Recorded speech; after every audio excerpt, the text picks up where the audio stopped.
Hello friends, welcome back to StudyKar. मैं हूं आपका दोस्त प्रभाकर। दोस्तों, आज हम आपके साथ डिस्कस करेंगे 29 जनवरी 2022 से related most important current affairs. Lecture को आप बहुत ही ध्यान से सुनिएगा, अंत तक सुनिएगा। अंत में आपसे कुछ क्वेश्चन पूछे जाएंगे तो उनके आंसर आपको कमेंट बॉक्स में जरूर देना है, क्योंकि दोस्तों जब आप कमेंट बॉक्स में आंसर देते हैं तो इससे आपका मेमोरी पावर और कॉन्फिडेंस दोनों बढ़ते हैं। तो आप आंसर जरूर दीजिएगा, ध्यान से सुनते जाइएगा। और दोस्तों, अगर आपने अभी तक स्टडीकर को फॉलो नहीं किया है तो फॉलो कर लें और बेल आइकन जरूर दबा लें, जिससे आपको सबसे पहले नोटिफिकेशन मिल सकेगा। अगर आपको नोट्स नहीं बनाने हैं तो उसके लिए आप पीडीएफ भी डाउनलोड कर सकते हैं। पीडीएफ आपको मिलेगा हमारे टेलीग्राम चैनल पर, आप वहां से इसको आसानी से डाउनलोड कर सकते हैं, रिवीजन कर सकते हैं। तो चलिए दोस्तों, पहला क्वेश्चन देखते हैं। इंपॉर्टेंट क्वेश्चन है, डेटा गोपनीयता दिवस यानी डाटा प्राइवेसी डे किस दिन मनाया जाता है? तो इसका जवाब है 28 जनवरी को। दोस्तों, हर साल 28 जनवरी को डाटा प्राइवेसी डे मनाया जाता है। इस दिवस का उद्देश्य ये है कि लोग अपनी जो व्यक्तिगत जानकारी है उसकी रक्षा करें, और किस प्रकार से उसकी रक्षा करें इसके बारे में प्रोत्साहित करने के लिए, जागरूक करने के लिए यह दिवस मनाया जाता है। कौन सा दिवस दोस्तों? Data privacy day. ठीक है, अब जनवरी माह में और भी अन्य दिवस मनाए जाते हैं, तो कुछ महत्वपूर्ण दिवस को डिस्कस करते हैं, ध्यान से सुनते जाइएगा। पहला दिवस है प्रवासी भारतीय दिवस। तो ये हर साल मनाया जाता है 9 जनवरी को। कब मनाया जाता है दोस्तों? 9 जनवरी को। इसके बाद है विश्व हिंदी दिवस। तो विश्व हिंदी दिवस मनाया जाता है हर साल 10 जनवरी को। अगला दिवस है राष्ट्रीय युवा दिवस। तो ये मनाया जाता है 12 जनवरी को। और दोस्तों, राष्ट्रीय युवा दिवस या नेशनल यूथ डे मनाया जाता है स्वामी विवेकानंद की जयंती पर। ठीक है, अगला डे है थल सेना दिवस। तो थल सेना दिवस हर साल मनाया जाता है 15 जनवरी को। अगला दिवस है राष्ट्रीय बालिका दिवस। ये मनाया जाता है 24 जनवरी को।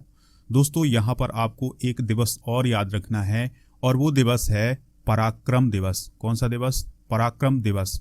तो ये पराक्रम दिवस कब मनाया जाता है इसको याद कर लीजिएगा।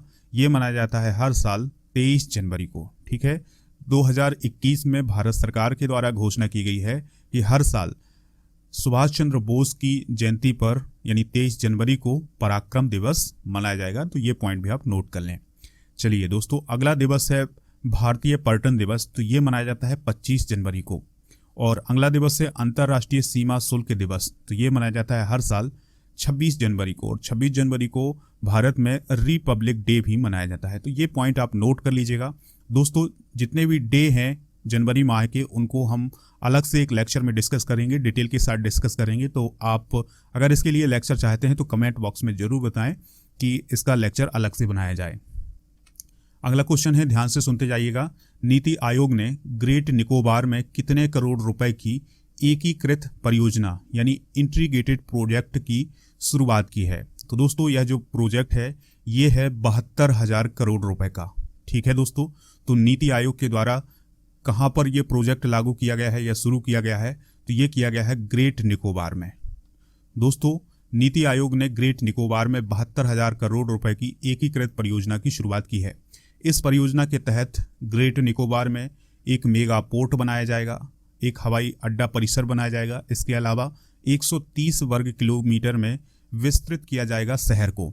इसके अलावा सौर और गैस आधारित बिजली संयंत्र का निर्माण भी किया जाएगा। तो ये बहुत सारे काम होने वाले हैं अंडमान निकोबार द्वीप समूह में। तो उसके लिए नीति आयोग ने ग्रेट निकोबार में 72,000 करोड़ रुपए की एकीकृत परियोजना की शुरुआत की है। ठीक है दोस्तों, बात आई है दोस्तों यहाँ पर अंडमान निकोबार द्वीप समूह की। तो इसकी राजधानी क्या है? पोर्ट ब्लेयर है। क्या है दोस्तों? पोर्ट ब्लेयर है। उपराज्यपाल कौन है? तो इनका नाम है देवेंद्र कुमार जोशी। ठीक है दोस्तों, या DK जोशी, इन्हें DK जोशी के नाम से भी जाना जाता है। तो ये वहाँ के उपराज्यपाल हैं। इसके अलावा बात करें दोस्तों, स्थापना कब हुई थी? तो 1 नवंबर 1956 को इसकी स्थापना हुई थी। अब ये कहाँ पर स्थित है? इसकी लोकेशन है दोस्तों बंगाल की खाड़ी में। कहाँ है? बंगाल की खाड़ी में, यानी बे ऑफ बंगाल में स्थित है। कौन? अंडमान निकोबार द्वीप समूह। ठीक है, और इसमें 572 छोटे और बड़े द्वीप हैं, और इन सभी द्वीपों को मिलाकर ही अंडमान और निकोबार द्वीप समूह को बनाया गया है।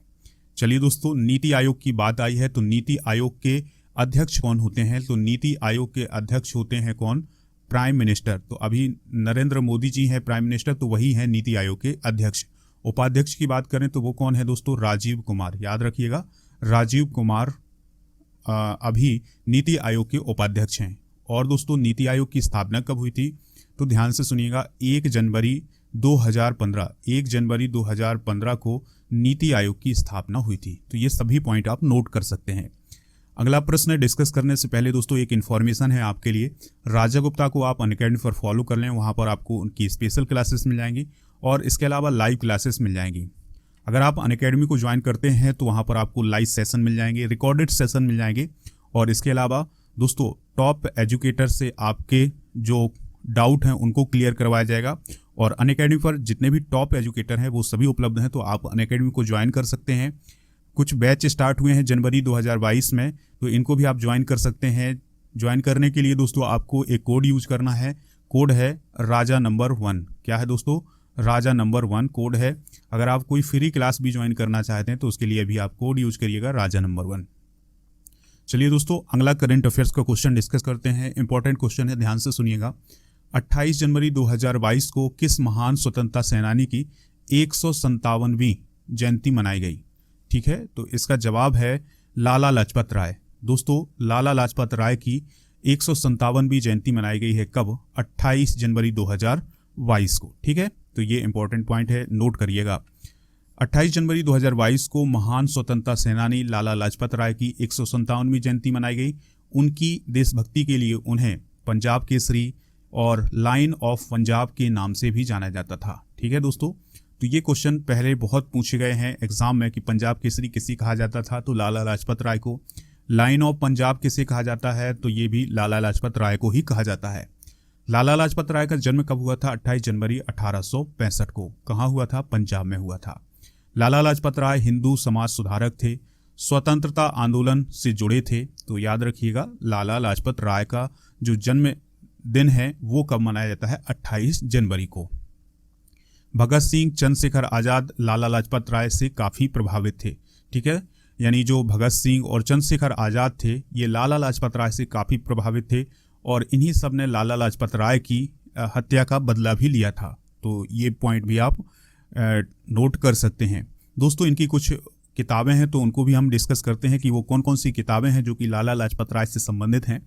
तो पहली किताब है अनहैप्पी इंडिया। ठीक है, तो क्वेश्चन पूछा जाता है एग्जाम में कि अनहैप्पी इंडिया किसकी पुस्तक है, तो वो किसकी पुस्तक है?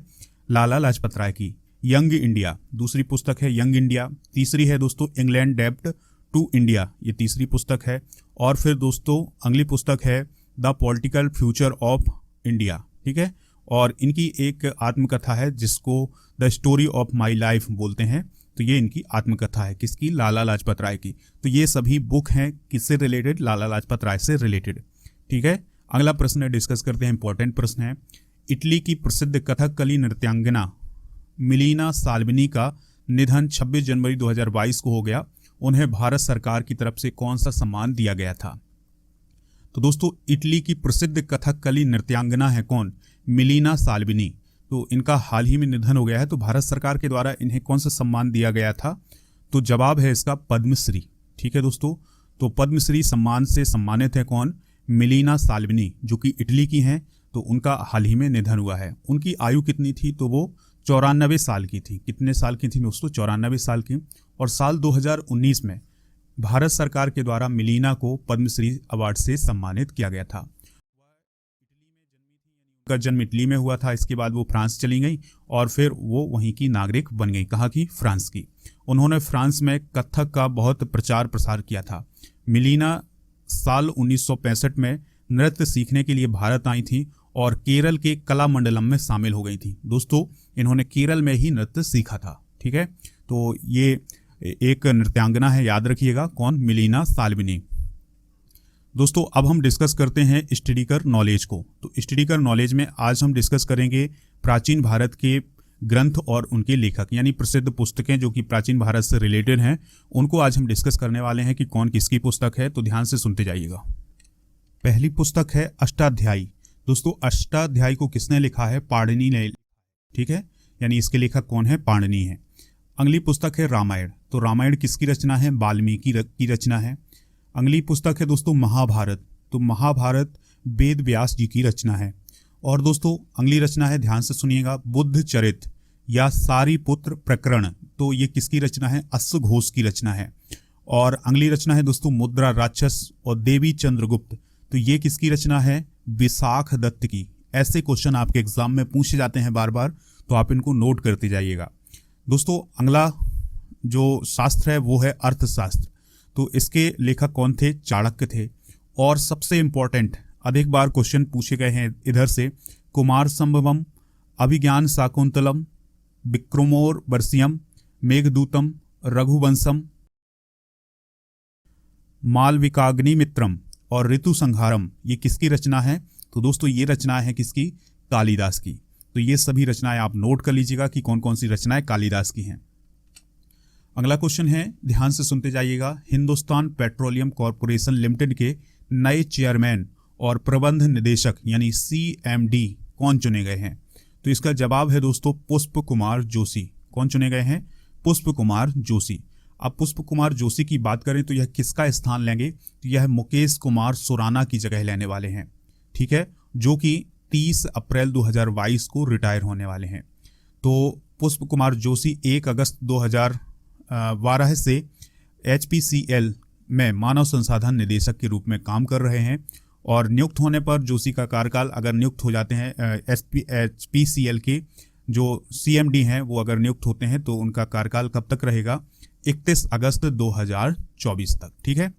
दोस्तों HPCL की बात करें तो HPCL की स्थापना 1974 में हुई थी और इसका मुख्यालय कहाँ है? मुंबई में है, ठीक है। तो अगर हम बात करें HPCL की तो यह भारत की महारत्न कंपनी है, ठीक है। तो ये पॉइंट भी आप नोट कर लेंगे। अगला प्रश्न है, ध्यान से सुनिएगा, कौन सी भारतीय कंपनी दुनिया भर में IT सर्विस सेक्टर में दूसरी सबसे वैल्यूएबल कंपनी बन गई है? तो इसका जवाब है टाटा कंसल्टेंसी सर्विसेज। कौन सी दोस्तों? टाटा कंसल्टेंसी सर्विसेज जो है वो दुनिया की दूसरी सबसे वैल्यूएबल कंपनी बन गई है। दोस्तों विश्व भर में IT सर्विस सेक्टर में टाटा कंसल्टेंसी सर्विसेज जनवरी 2022 में दूसरी सबसे वैल्यूएबल कंपनी बन गई है। अगर हम बात करें दोस्तों TCS की जो ब्रांड वैल्यू है वो कितनी है? तो वो है 16.786 अरब डॉलर, ठीक है, इसकी ब्रांड वैल्यू है। और पहली सबसे वैल्यूएबल कंपनी कौन है? तो उसका नाम है एसेंचर। क्या नाम है दोस्तों? एसेंचर। उसके बाद कौन सी कंपनी आती है? TCH यानी टाटा कंसल्टेंसी सर्विसेज। अगला क्वेश्चन है, इंपॉर्टेंट क्वेश्चन है, ध्यान से सुनिएगा, किस अफ्रीकी देश में सेना ने तख्ता पलट करके राष्ट्रपति रोच मार्क क्रिश्चियन काबोरे को गिरफ्तार कर लिया है? तो दोस्तों हमें बताना है उस अफ्रीकी देश का नाम जहां पर तख्ता पलट हो गया है और राष्ट्रपति को गिरफ्तार कर लिया गया है।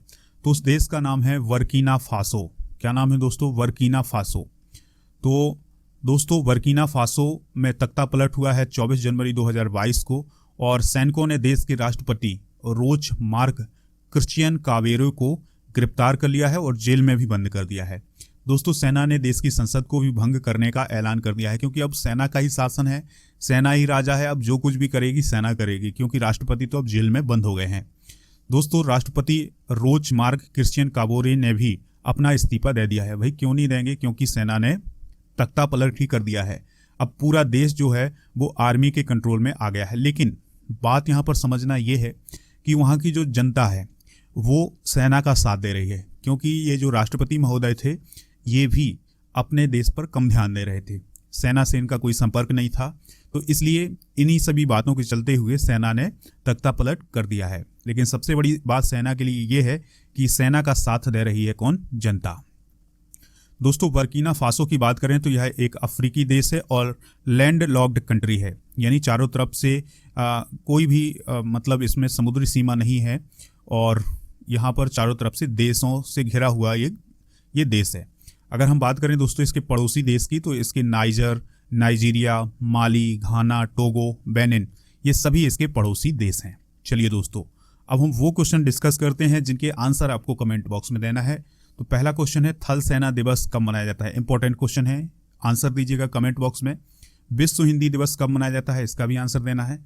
तीसरा क्वेश्चन है अंडमान निकोबार द्वीप समूह की कैपिटल क्या है? तो ये बहुत ही सरल क्वेश्चन है, इनके आंसर आप कमेंट बॉक्स में जरूर दीजिएगा।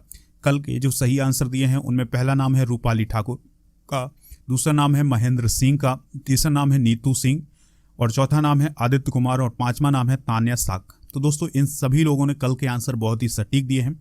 आप भी आंसर दीजिएगा, हमें इंतजार रहेगा आपके आंसर का। दोस्तों अगर आपने अभी तक स्टडी कर को खबरी ऐप पर फॉलो नहीं किया तो फॉलो कर लें, वहाँ पर आपको ऑडियो लेक्चर मिलेंगे मोस्ट इंपॉर्टेंट। इसके अलावा आपके लिए खुशखबरी भी है कि दोस्तों आप स्टडी कर पर मेरा मॉडर्न इंडियन हिस्ट्री का ऑडियो कोर्स भी ज्वाइन कर सकते हैं फ्री में। उसके लिए आपको एक कोड यूज करना है स्टडी कर 01। जैसे ही आप ये कोड यूज करेंगे आप मेरा मॉडर्न इंडियन हिस्ट्री का ऑडियो कोर्स फ्री में ज्वाइन कर सकेंगे। इसका लिंक आपको डिस्क्रिप्शन बॉक्स में दिया गया है, तो वहाँ से आप इसको ज्वाइन कर सकते हैं। आप हमसे व्हाट्सएप के माध्यम से भी संपर्क कर सकते हैं। व्हाट्सएप नंबर है 8602319713। चलिए दोस्तों, अगर आपको ये लेक्चर पसंद आया है तो लाइक कर दीजिएगा और हमारे जितने भी सोशल मीडिया प्लेटफॉर्म है Facebook, Twitter, Instagram, YouTube, WhatsApp, Telegram, इन सभी पर आप हमें फॉलो कर लें, जिसके सभी के लिंक आपको डिस्क्रिप्शन बॉक्स में दिए गए हैं। तो इस लेक्चर को लाइक शेयर जरूर करें। मिलते हैं नेक्स्ट लेक्चर में। जय हिंद, वंदे मातरम।